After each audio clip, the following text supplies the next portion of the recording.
Everyone, myself Surabhi Mathur. आप सभी का स्वागत है आपके अपने यूट्यूब चैनल में जिसका नाम है biology concept.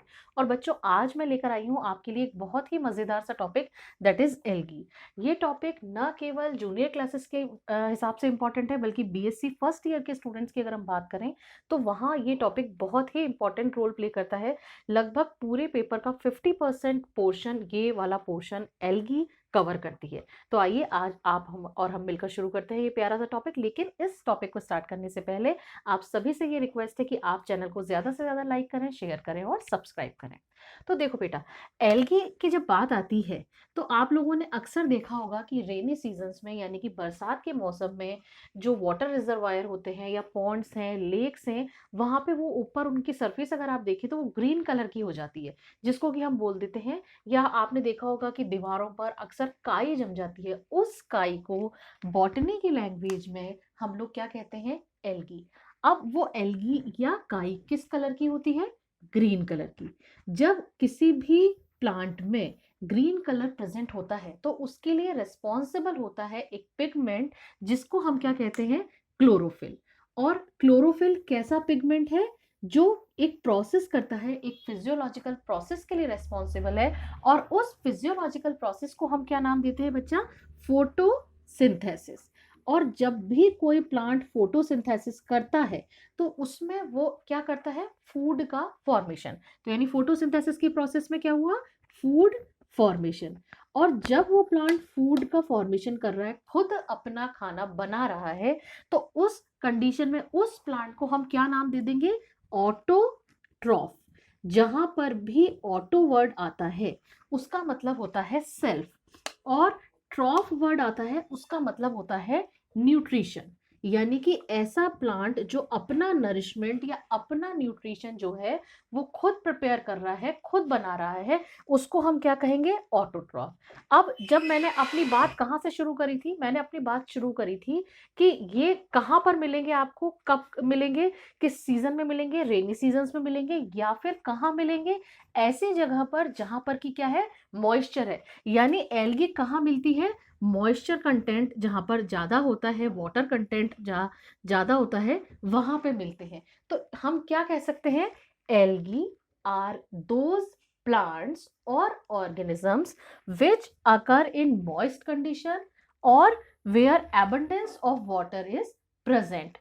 These are green, chlorophyllous, autotrophic plant. वापस सुनो, ये सब चीजें जो बोर्ड पे लिखी हैं उनको आप प्लस कर दीजिए। मैं यहाँ पे प्लस का साइन लगाती हूँ और आप इनको कोई रटने की जरूरत नहीं है कि हम एल्गी की डेफिनेशन रट रहे हैं। हम क्या लिख देंगे?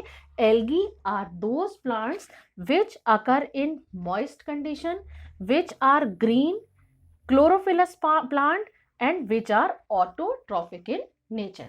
ये था एक बेसिक इंट्रोडक्शन। अब आप कहेंगे कि क्या एल्गी केवल और केवल ग्रीन कलर की ही होती है? नहीं, ऐसा नहीं होता। एल्गी ग्रीन कलर की भी हो सकती है, ये ब्लू ग्रीन कलर की भी हो सकती है।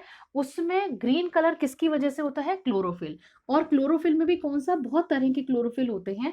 उनमें से जो क्लोरोफिल ए है उसको हम बोलते हैं यूनिवर्सल पिगमेंट। यानी ये एक ऐसा पिगमेंट है जो सभी प्लांट्स में मिलता है, जो ग्रीन कलर देने के लिए रेस्पॉन्सिबल होता है। अब आप ये कहेंगे कि भाई फिर आप तो कह रहे हो मैम कि रेड एल्गी भी होती है, ब्लू ग्रीन भी होती है, तो फिर जब इसमें ये किसी को कैसा ऐसा कैसे हो सकता है कि क्लोरोफिल ए एक प्लांट में ग्रीन कलर दे, दूसरे प्लांट में रेड कलर दे? ये कैसे हो सकता है? ऐसे हो सकता है बेटा कि जिसमें क्लोरोफिल, जिसमें वो एल्गी जिसमें कि रेड कलर प्रेजेंट होगा या रेड कलर की एल्गी होगी, वहां पर क्लोरोफिल ए तो होगा, लेकिन साथ में और क्या होगा?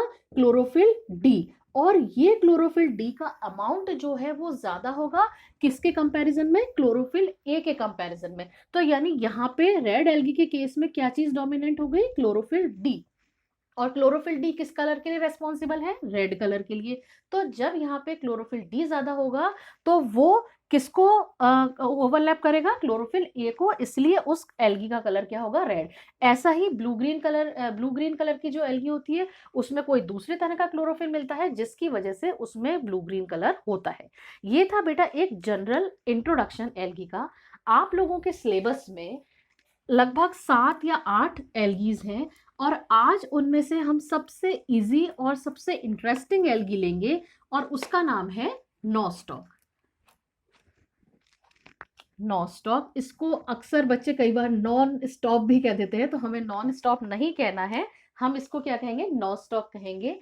अब देखो, जब भी हम किसी भी एल्गी को पढ़ेंगे, जो मैंने आपको बताया लगभग 7 या 8 मेंबर्स आप लोगों के सिलेबस में है, और ये पूरी यूनिट्स हैं मेंबर्स की, तो इसमें से क्वेश्चन, हर यूनिट में से क्वेश्चन पूछे ही पूछे जाते हैं, और बहुत इजी, बहुत इंपॉर्टेंट।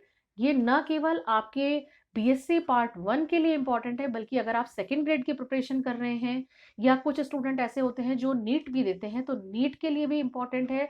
और अगर आप आरएएस देते हैं और वहां पे बॉटनी ऑप्ट करते हैं, तो वहां, और आईएएस, ये सब जगह पर इस टॉपिक में से क्वेश्चन पूछे ही पूछे जाते हैं। आगे आने वाले वीडियो लेक्चर्स में मैं आपको ये बताऊंगी कि वहां से क्या क्या क्वेश्चन पूछे गए हैं। तो अब हम ये टॉपिक शुरू करते हैं नॉन स्टॉप का। अब बेटा, जब भी कोई हम मेंबर पढ़ेंगे, तो उसमें हम 4 से 5-6 चीजें पढ़ेंगे। क्या क्या? सबसे पहले हम उस मेंबर की सिस्टमेटिक पोजीशन देखेंगे। सिस्टमेटिक पोजीशन का मतलब होता है कि हम इसको किस डिवीजन में रखते हैं, किस क्लास में रखते हैं, किस ऑर्डर में रखते हैं। फिर हम देखेंगे कि इसकी कुछ इंपॉर्टेंट स्पीशीज के नाम, और साथ ही साथ अकरेंस। अकरेंस का मतलब होता है कि वो स्पीशीज कहाँ पर मिलती है। फिर उसके बाद हम देखेंगे इसकी इंपॉर्टेंट स्पीशीज।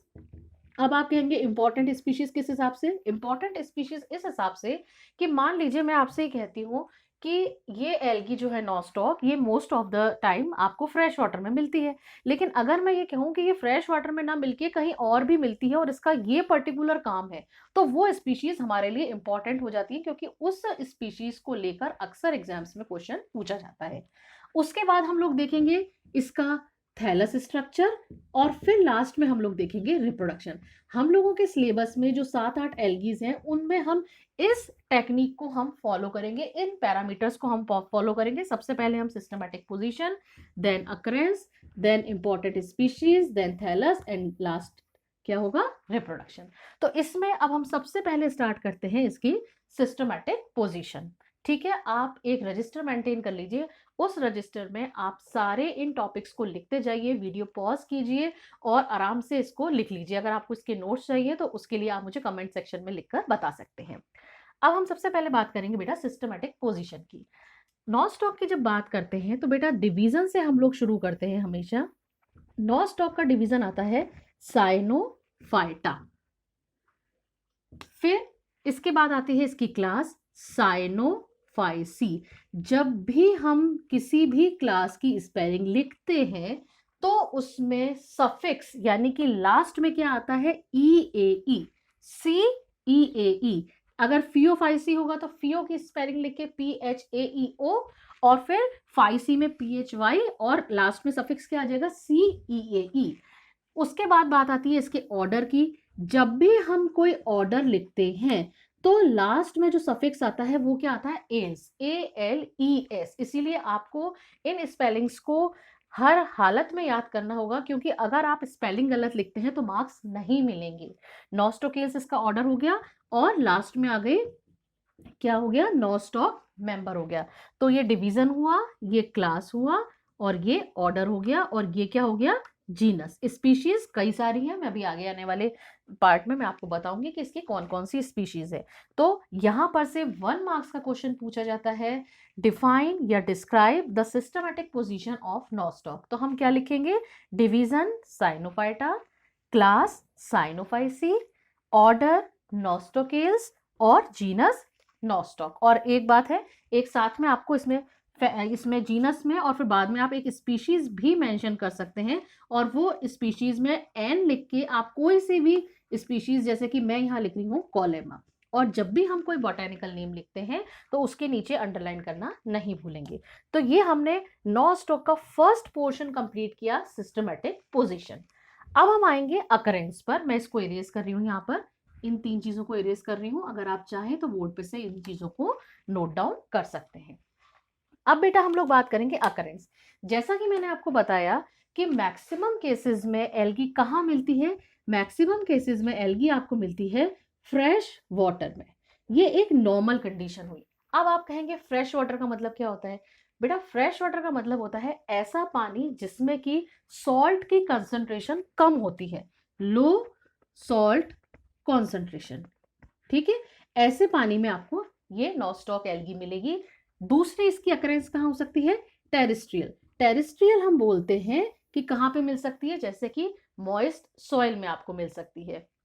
अब मैंने आपसे कहा था तीसरी चीज, ये इसकी एक नॉर्मल कंडीशन हो गई। पहला हमने सिस्टमैटिक पोजीशन कंप्लीट कर ली, उसके बाद हमने देख लिया कि कहाँ मिल रही है, फ्रेश वाटर और टेरेस्ट्रियल कंडीशन में। तीसरा मैंने जो लिखा था वो लिखा था मैंने इंपॉर्टेंट स्पीशीज को लेकर। तो इंपॉर्टेंट स्पीशीज में नॉस्टॉक की कई स्पीशीज ऐसी हैं जो एंडोफिटिक भी होती हैं। तीसरा हमने टॉपिक लिया था इंपॉर्टेंट स्पीशीज। तो इंपॉर्टेंट स्पीशीज में सबसे पहले हम देखेंगे कि नॉस्टॉक की कुछ स्पीशीज ऐसी हैं जो एंडोफिटिक है। तो हम ये क्लियर करेंगे कि एंडोफिटिक का मतलब क्या होता है। एंडो का मतलब होता है अंदर, फिटिक फिटिक का मतलब होता है प्लांट। ये क्या लिखा? इन। और ये क्या है? प्लांट। यानी those species which are found inside the other plant body. वापस सुनो क्या बोला मैंने?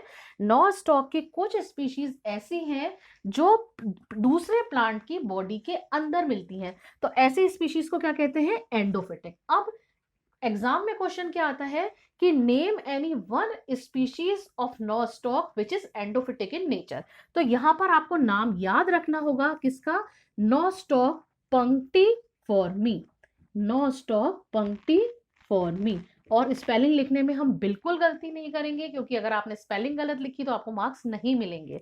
नॉस्टॉक पंक्टिफॉर्मी एक ऐसी स्पीशीज है जो कहाँ मिलती है? दूसरे प्लांट में। अब आप मुझसे पूछेंगे वो दूसरे प्लांट कौन से हैं? बिल्कुल, वो दूसरे प्लांट हैं, आप ही के सिलेबस में मेंशन है एक ब्रायोफाइट जिसका नाम है एंथोसीरोस, और साथ ही में एक प्लांट है साइकस। ये प्लांट आपको अक्सर रोड साइड्स पे लगा हुआ मिल जाएगा।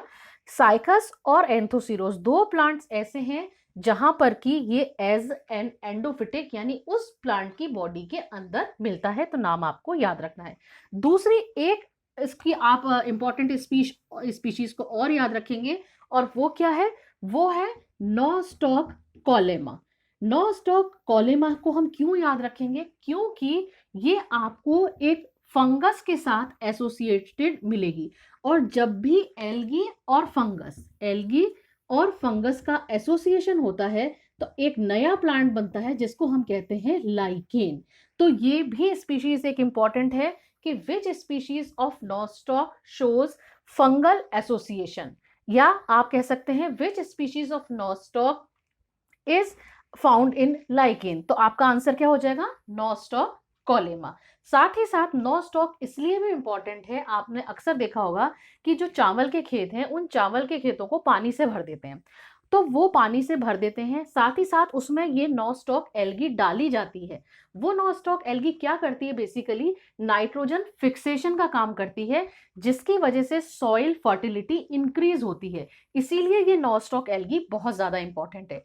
आज मैं आपको इतना ही पढ़ाऊंगी। आज हम लोगों ने क्या क्या पढ़ा? आज हम लोगों ने एक तो इसकी इंपॉर्टेंट स्पीशीज देखी, इसकी सिस्टमैटिक पोजीशन देखी, और साथ ही में हमने थोड़ा सा एक इंट्रोडक्शन मैंने आपको दिया कि इस नॉस्टॉक क्यों इंपॉर्टेंट है, because of the nitrogen fixation. आगे आने वाले वीडियो लेक्चर में मैं आपको इसका थैलस स्ट्रक्चर और रिप्रोडक्शन पढ़ाऊंगी। अब तक के लिए इतना बहुत है, लेकिन जाने से पहले आप सभी से ये रिक्वेस्ट है कि आप बायोलॉजी कॉन्सेप्ट चैनल को ज्यादा से ज्यादा लाइक करें, शेयर करें और सब्सक्राइब करें। Thank you very much.